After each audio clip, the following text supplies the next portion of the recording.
I'll circle back just to the original clip that we played and the sort of montage, because it was emblematic, Kathleen, of other lines of criticism from the opposition toward the prime minister this week. What do you think about the way in which that criticism has evolved and the timing? Like, does the fact that Mr. Poilievre and the Conservatives know they will be in opposition for a while longer, it's more certain, let's say, than it was a number of weeks ago, change the strategy at all from their perspective, or should it not?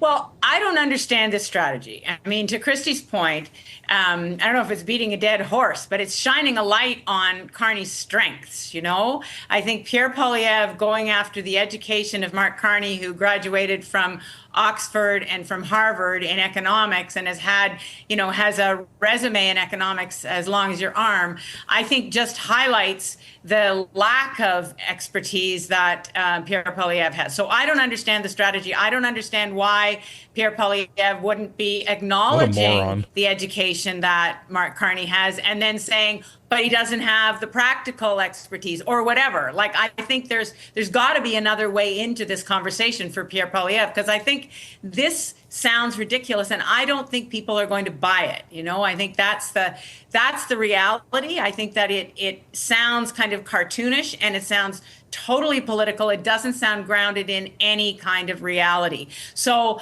I think that, yeah, the shine has to, for Poilievre and the Conservatives to do better, the shine has to come off Mark Carney. But shining a light on how educated he is in economics is not the way to do that. Tony, do you want to respond to that?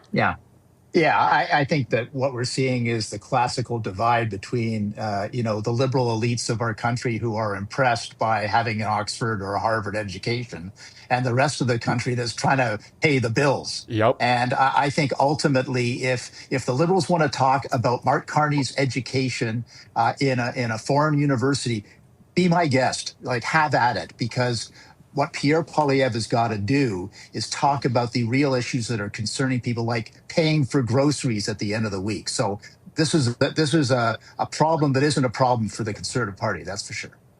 But Tony, last word to you, Pierre Poilievre Pierre started talking about his education. The Liberals didn't talk about his education. Pierre Poilievre started doing that.